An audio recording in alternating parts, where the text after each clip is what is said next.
Hello बच्चों, जय हिंद। कैसे हैं आप सब? आशा करते हैं बिल्कुल स्वस्थ होंगे।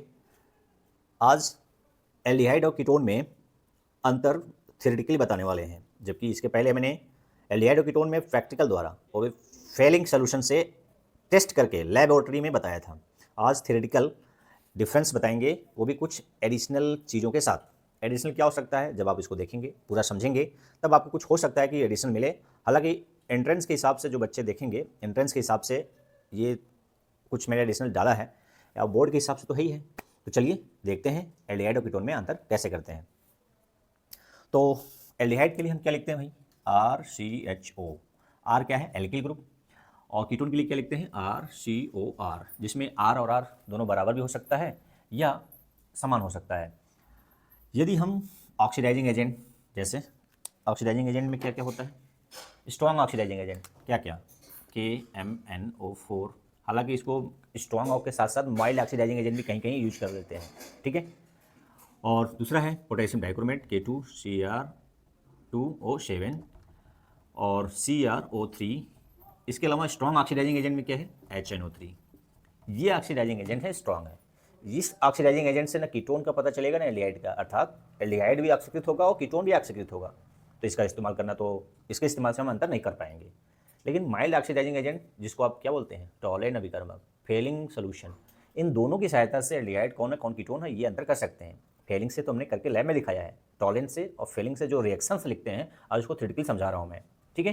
देखिए, तो एल्डिहाइड यदि इनके प्रेजेंस में हो रहा है तो ये क्या प्रदान करते हैं? नवजात ऑक्सीजन, यानी ऑक्सीजन का जुड़ना ऑक्सीकरण होता है। तो कार्बोक्सिलिक एसिड ऑक्सीकृत होकर क्या बनाएगा? कार्बोक्सिलेट साल्ट बनाएगा, ठीक है। RCHO RCOO माइनस साल्ट बनाएगा, यानी माइनस है तो कोई इसके साथ कैटायन लगेगा। और यहाँ क्या लिख देंगे? इनमें से कोई एक। तो हम लिख देते हैं यहाँ नवजात ऑक्सीजन, क्योंकि रिएक्शन के दौरान जब ऑक्सीजन बनता है तो उसको बोलते हैं नवजात ऑक्सीजन, ठीक है। और यदि ये ऑक्सीकृत होगा नवजात ऑक्सीजन के प्रेजेंस में, तो दो प्रकार का कार्बोक्सिलिक एसिड बनाता है। यदि हम इसको R की संख्या 2 लिए हैं, एक CO लिए हैं, तो हम इसको ऐसे ले लें RCH2 C++O CH2R। तो यहाँ से दो प्रकार का कार्बोक्सिलिक एसिड बनाएगा, जिसमें कार्बोक्सिलिक संख्या पेरेंट कीटोन से हमेशा कम रहती है। तो ये बनाएगा देखिए यहाँ से मैं इसको तोड़ रहा हूँ, RCH2COOH प्लस ये एक R CH2 CH2 नहीं रहेगा, COOH, ये कार्बोक्सिलिक एसिड। यानी पेरेंट कार्बन से हमेशा कम कार्बन का कार्बोक्सिलिक एसिड मिलता है, वो भी दो प्रकार का कार्बोक्सिलिक। यदि कोई संयोग से फार्मिक एसिड में जाता है तो वो फर्दर ऑक्सीकृत होकर क्या बना लेता है? Carbon dioxide. यानी फार्मिक एसिड रुकेगा नहीं, वो पुनः ऑक्सीकृत होकर कार्बोक्सिलिक एसिड कार्बन डाइऑक्साइड में बन जाता है।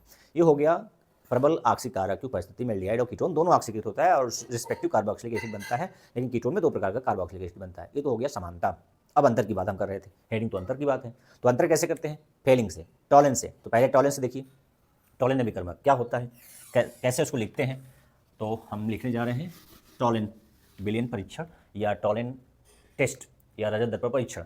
तो टॉलेन अभिकर्मक किसे कहते हैं? कभी कभी क्वेश्चन छोटा सा ये भी आ जाता है। तो आपको पता है सिल्वर नाइट्रेट AgNO3 और अमोनियम हाइड्रोक्साइड को जब आप फ्रेशली प्रिपेयर्ड मिलाते हैं तो बनता है क्या? AgNH3 whole twice.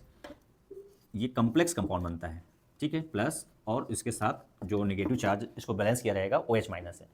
इसका आईयूपीएसी नाम मुझे कमेंट बॉक्स में लिखेंगे। कुछ जगह पर इसके बदले Ag2O लिखा रहता है, तो क्या सही है?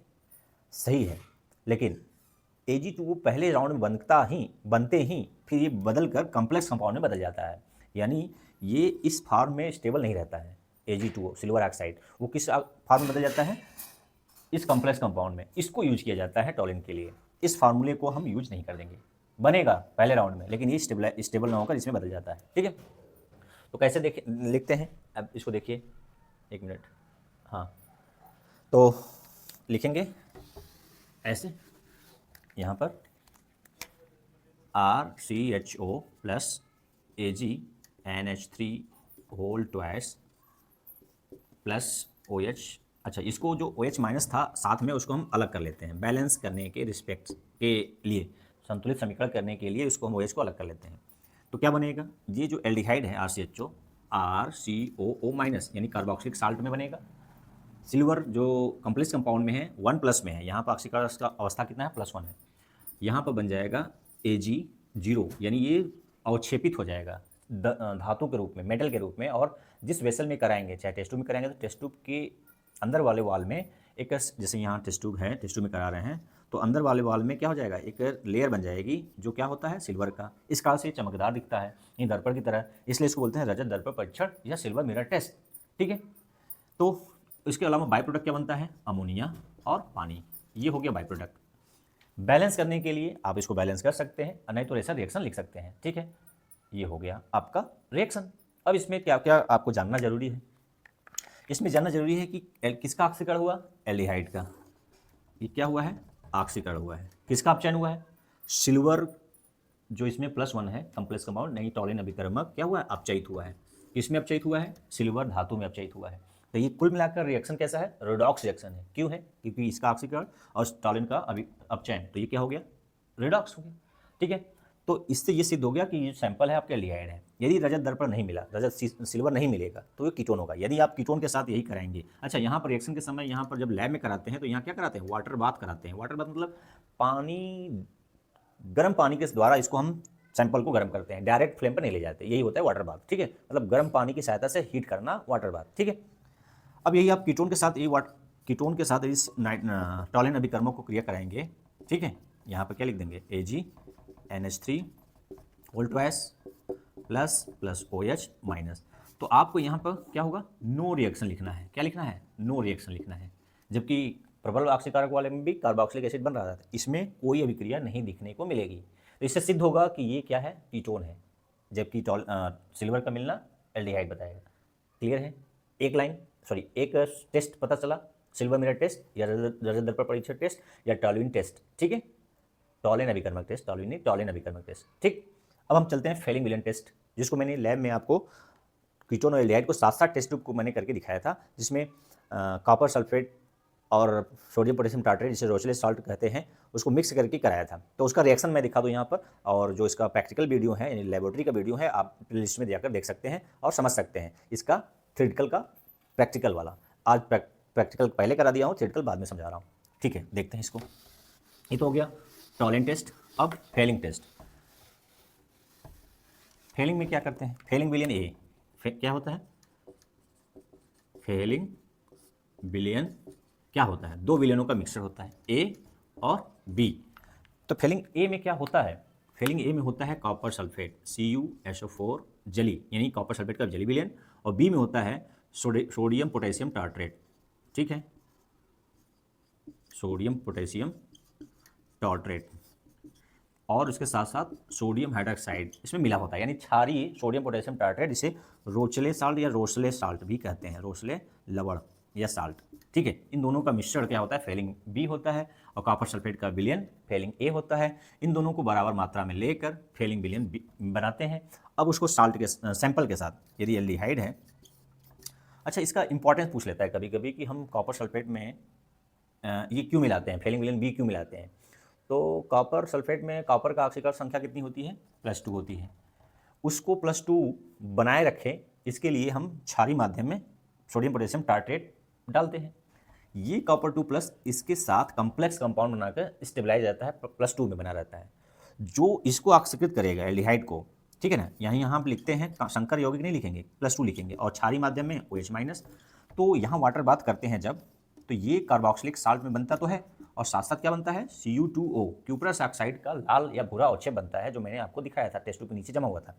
बाई प्रोडक्ट में क्या बनता है, पानी बनता है।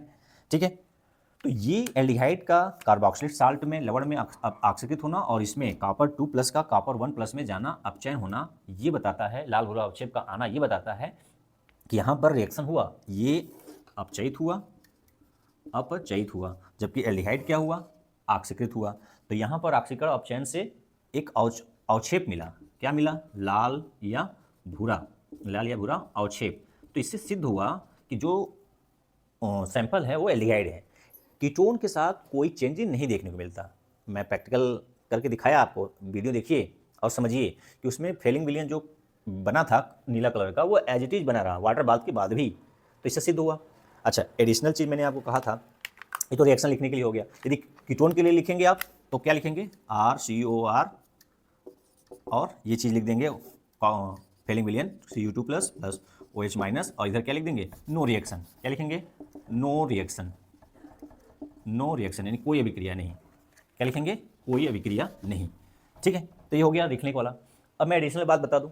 एडिशनल बात क्या था कि इन दोनों परीक्षण में, दोनों परीक्षण का मतलब फेलिंग विलियन परीक्षण या टॉलेन अभिकर्मक परीक्षण में एल्डिहाइड तो आक्सीकृत होगा लेकिन कीटोन आक्सीकृत नहीं होगा, क्योंकि ये सब जो फेलिंग है या टॉलेन है वो दुर्बल आक्सीकारक है। प्रबल के साथ दोनों आक्सीकृत होते हैं, दोनों कार्बोक्सिलिक एसिड में जाते हैं। अब कभी कभी आपसे पूछ लेता है कि एलिफैटिक एल्डिहाइड और एरोमेटिक एल्डिहाइड, इन दोनों को क्या फेलिंग विलियन से आप पहचान कर सकते हैं? तो आप कर सकते हैं यस। कैसे? क्योंकि जो आर है एलिफैटिक है तो वो फेलिंग विलियन के साथ आक्सीकृत तो हुआ कार्बोक्सिलिक लवण में, लेकिन यदि आर की जगह AR हो जाए, एरोमेटिक, क्या हो जाए यहाँ पर, ये हो जाए ArCHO यानी बेंजल्डिहाइड हो जाए या कोई और एल्डिहाइड हो जाए एरोमेटिक, तो ये यहाँ पर क्या होगा, plus Cu2 plus plus OH minus, तो यहाँ क्या लिखेंगे, नो रिएक्शन। क्या लिखेंगे, नो रिएक्शन। जैसे कीटोन नहीं देता है उस तरह से एरोमेटिक एल्डिहाइड फेलिंग टेस्ट नहीं देगा, तो जबकि एल्डिहाइड है लेकिन नहीं देगा। ठीक है, तो ये एलिफैटिक एल्डिहाइड ही फेलिंग के साथ आक्सीकृत होगा, एरोमेटिक एल्डिहाइड नहीं होगा। तो आप ये नहीं कह सकते कि ये कीटोन है, एरोमेटिक एल्डिहाइड भी हो सकता है। जबकि टॉलेन एलिफैटिक हो या एरोमेटिक दोनों को आक्सीकृत कर देता है रिस्पेक्टिव कार्बोक्सिलिक साल्ट या अम्ल में, कर सकते हैं उसका फर्दर जल अपघटन द्वारा अम्ल बन जाता है। तो लास्ट में अम्ल ही बनता है, तो आप कार्बोक्सिलिक अम्ल भी लिख सकते हैं, कार्बोक्सिलिक सॉल्ट भी लिख सकते हैं। ठीक है, तो ये हो गया एडिशनल चीज़। ठीक, कि टॉलेन एलिफैटिक एरोमेटिक दोनों को आक्सीकृत करता है, जबकि फेलिंग केवल एलिफैटिक एल्डिहाइड को आक्सीकृत करता है, एरोमेटिक एल्डिहाइड को नहीं।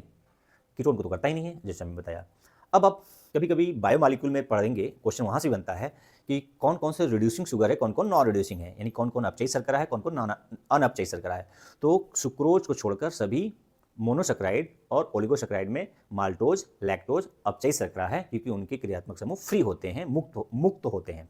ठीक है, जबकि सुक्रोज में, चीनी में, सुक्रोज या चीनी में एक मोल्स कीटोन होता है, एक मोल कीटोन नहीं, फ्रक्टोज होता है, और एल्डिहाइड ग्लूकोज होता है। ग्लूकोज और फ्रक्टोज का जो क्रियात्मक समूह हो वो ग्लाइकोसिडिक बॉन्ड बनने की वजह से वो बिजी होता है, यानी फ्री नहीं होता है, इसलिए वो नॉन रिड्यूसिंग शर्करा होता है। ये एक बात याद रख लीजिए, कई बार पूछा है कि सुक्रोज नॉन रिड्यूसिंग शुगर क्यों है, क्योंकि उसके क्रियात्मक समूह ग्लाइकोसिडिक बॉन्ड में बंधे हुए हैं, फ्री नहीं है, जबकि माल्टोज और लैक्टोज के फ्री हैं। और सभी मोनोसैकराइड तो ऑलरेडी रिड्यूसिंग शुगर हैं, सभी मोनोसैकराइड अपचयित शर्करा में कहलाते हैं, क्योंकि ये फेलिंग और टॉलेन दोनों को उसके रिस्पेक्टिव पदार्थ यानी अपचयित कर देते हैं। ठीक है ना, और अपने आक्सीकृत हो जाते हैं। ठीक है, तो इस तरह से आप ध्यान रख सकते हैं। और जो रह गई टॉलेन अभिकर्मक को लैब में कराने की, तो मैं करा दूंगा किसी दिन। फेलिंग को मैं कराया हूँ, उसको आप मैं बार बार बोल रहा हूँ कि देखने के लिए है, कि आप देख सकते हैं, चाहे तो प्ले लिस्ट में मौजूद हैं। तो यहाँ अंतर समझ गए, और कुछ जो मैं एडिशनल बताना चाह रहा था, क्या होता है टॉलेन, क्या होता है फेलिंग, कैसे मिलाया जाता है, क्या कलर होता है, क्यों मिलाया जाता है। ठीक है, तो आज के लिए इतना ही। वीडियो कैसा लगा? यदि अच्छा लगा तभी शेयर, तभी लाइक, तभी सब्सक्राइब, न अच्छा लगे तो स्किप, और फिर अपना पढ़ाई करना है। ठीक है, चाहे जो पढ़ते हो। तो आज के लिए इतना ही। जय हिंद, जय भारत।